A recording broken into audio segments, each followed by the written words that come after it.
ओम नमो भगवते वासुदेवाय। स्वागत आप सभी का श्रीमद् भागवत पुराण की कथा में। आज हम दशम स्कंद का 45वां अध्याय शुरू कर रहे हैं। श्री कृष्ण बलराम का जोगोपवीत संस्कार तथा गुरुकुल गमन। श्री सुखदेव जी बोले, हे परीक्षित, जब भगवान श्री कृष्णचंद्र ने ये जाना कि मेरे माता पिता मुझे ईश्वर समझकर मेरी आराधना कर रहे हैं और वह वात्सल्य स्नेह से शून्य है, तब उन्होंने अपनी जोग माया का आश्रय लेकर उन्हें मोहित कर दिया और इस प्रकार मधुर वचनों से हाथ जोड़कर बोले, हे पिताजी, हे माताजी, हम आपके पुत्र हैं। आप लोग हमारे लिए सदा ही इच्छुक रहे हैं, फिर भी हम आपके वात्सल्य स्नेह से वंचित रहे और आप लोगों ने भी हमारी बाल लीला नहीं देखी। माता पिता इस शरीर को जन्म देते हैं और उसका लालन पालन करते हैं, तभी यह शरीर अर्थ धर्म का मोक्ष की प्राप्ति के योग्य है। कोई भी मनुष्य जीवन भर माता पिता की सेवा करते रहने पर भी उनसे उऋण नहीं होता है। समर्थ रखते हुए भी जो पुत्र धन और शरीर से माता पिता की सेवा नहीं करता है, वह जम के दूतों के शरीर का मांस भक्षण करता है। जो बूढ़े माता पिता, सती पत्नी, अपनी संतान, गुरु, ब्राह्मण तथा शरणागत इनका पालन नहीं करता है, वह मुर्दे के समान है। हे पिताजी, कंस के ब्याह से हमको आप गोकुल के कर आए थे, हम आपकी सेवा न कर सके, हमें आप क्षमा करें। श्री सुखदेव जी बोले, हे परीक्षित, अपने बच्चों के ऐसे वचन सुनकर तब वसुदेव हर्षित गात श्याम राह में कंठ लाए हर्षि देव की मात, अमर न दिखी दुदम्बी दीनी, भयो जय जयकार, दुष्ट दली सुख दियो संतनी, जय वसुदेव कुमार। दुख गयो वही हर्ष पूर्ण नगर के नर नारी, भयो पुर फल संपूर्ण, लयो सुत दे त्यारी। तुरत विप्रणी बोली, पाठो तेनु कोटि मंगाए, सुर के प्रभु ब्रह्मा पूरन पाए, हर्षे राय। वसुदेव जी ने श्री कृष्ण तथा बलराम को वात्सल्य भाव से ओतप्रोत होकर कंठ से लगा लिया और परम आनंद का लाभ प्राप्त करने लगे। उस काल उनके नेत्र आंसुओं से बढ़ गए और कंठ रुंध गया।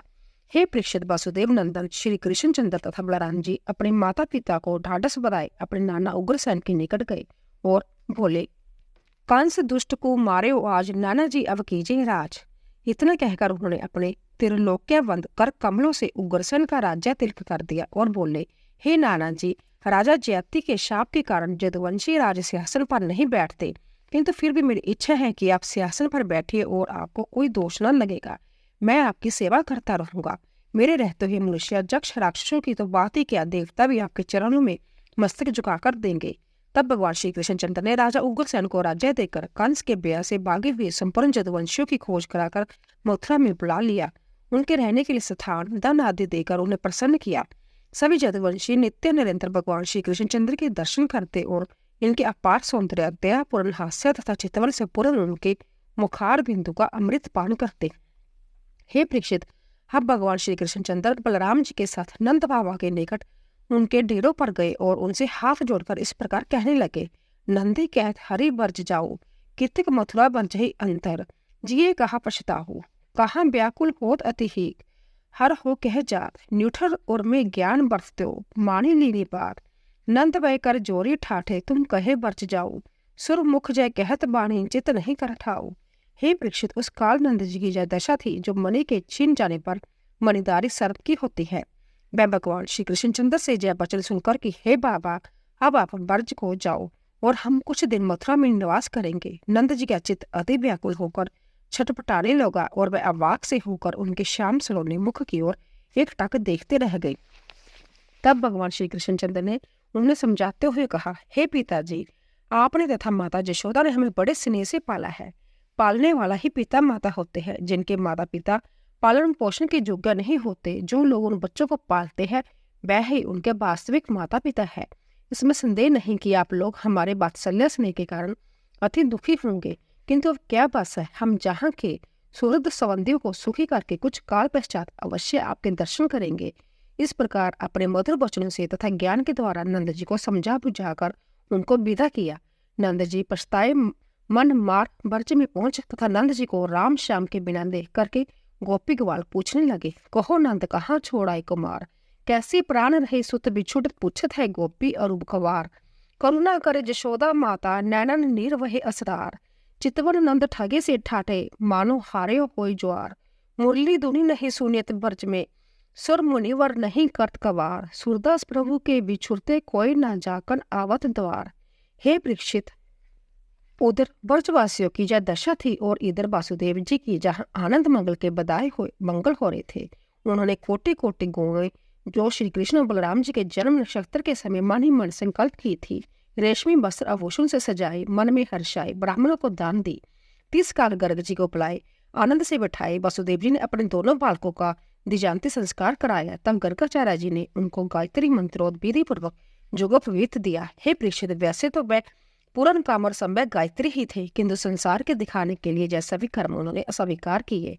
उनका ब्रह्मचार्य अखंड था। उन दोनों भाइयों को विद्या अध्ययन करने के लिए अवंतीपुरी उज्जैन के विद्वान ब्राह्मण सांदीपन के निकट भेज दिया। वैसे तो वह सम्यक संपूर्ण विद्याओं के आचार्य, प्रवर्तक तथा उत्पन्न करता थे, किंतु फिर भी उन्होंने संसार के मनुष्य के सामने गुरु सेवा का आदर्श रखने के लिए गुरुकुल में रहकर गुरु की सेवा की। गुरु जी उनका अति आदर करते थे और वह भी गुरु जी की उत्तम सेवा करते थे। गुरु सांदीपनि जी ने शुद्ध और पवित्र हृदय से उन्हें चारों वेद, संपूर्ण उपनिषद, संपूर्ण शास्त्र, पुराण, जगों की विधि, धनु वेद, मनुस्मृति, धर्मशास्त्र, मीमांसा, न्याय शास्त्र आदि की शिक्षा दी। उनके साथ ही साथ राजनीति, संधि विग्रह, ज्ञान, आसन आदि की भी शिक्षा दी। भगवान श्री कृष्णचंद्र तथा बलराम जी ने संपूर्ण विद्याएं तथा 64 कलाएं गुरु जी के एक बार कहने मात्र से ही केवल 64 दिन रात में प्राप्त कर ली। जब वह संपूर्ण विद्या पढ़ चुके तब उन्होंने अपने गुरु सांदीपनि से प्रार्थना की, आपकी जो इच्छा हो वह हमसे गुरु दक्षिणा में मांग ले। हे परीक्षित, सांदीपनि उनके अद्भुत तथा अलौकिक गुणों और उनकी महिमा को जानते थे।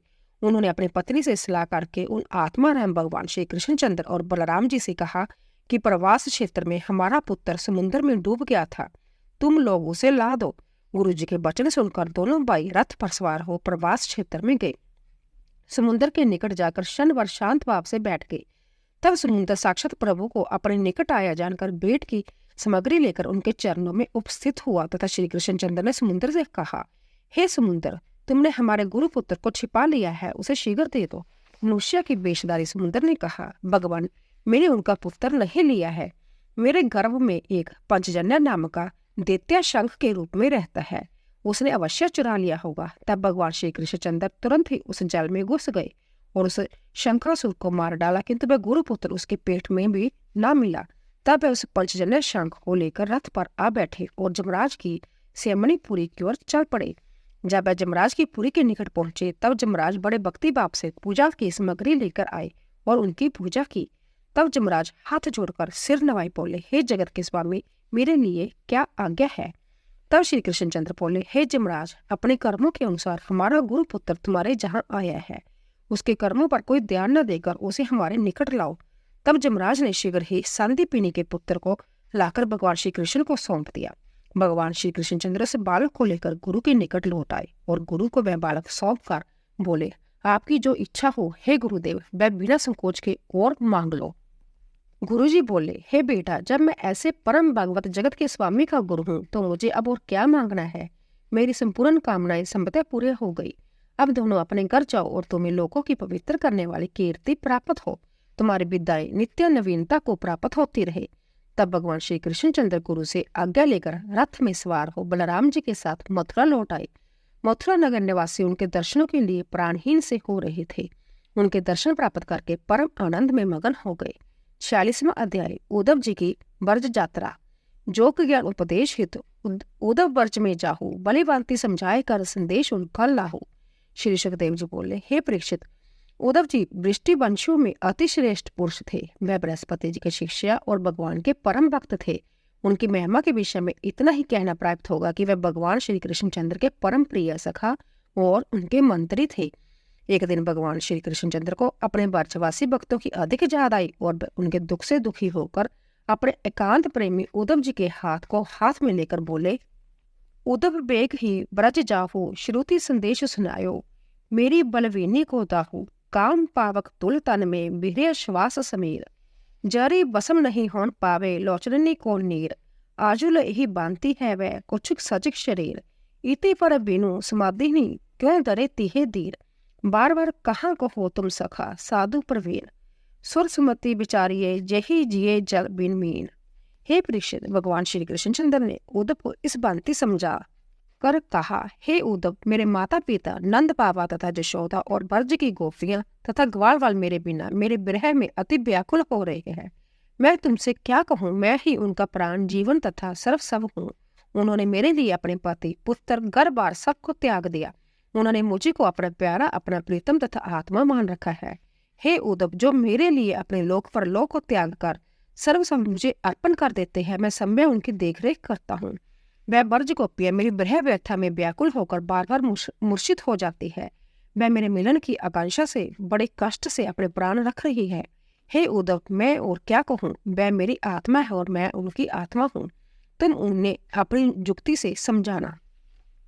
श्री सुखदेव जी बोले, हे परीक्षित, भगवान श्री कृष्णचंद्र जी की आज्ञा पाकर उद्धव जी रथ पर सवार हो नंदग्राम की ओर चल दिए और वह सूर्य अस्त होते होते नंदग्राम पहुंच गए। उस समय गोधूलि का समय था। गौएं वन से लौट रही थी। उनकी खुरों की धूल से आकाश ढक रहा था। सांड डहार रहे थे। गौएं दौड़कर अपने ग्रह की ओर जा रही थी। उद्धव जी का रथ भी उनकी धूल से ढक गया। गोपों के ग्रह में अग्नि, सूर्य, अतिथि, गौ, ब्राह्मण तथा देव पितरों की पूजा हुई थी, इसीलिए उसकी धूप की सुगंधी चारों ओर फैल रही थी। वहां के वन की शोभा अति निराली थी। हंस, बत्तख, पक्षी आदि अति कलरव कर रहे थे।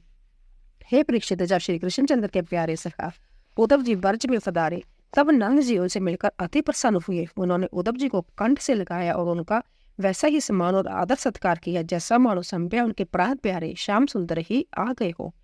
उनको उत्तम भोजन कराया, आराम के लिए पलंग बिछाया, सेवकों ने पांव दबाकर पंखा जाला। तब नंद जी उद्धव जी से पूछने लगे, हे उद्धव जी, अब हमारे मित्र वासुदेव जी बंदी ग्रह से छूट गए और उनके सभी कुटुंबी जन आदि प्रसन्न है ना?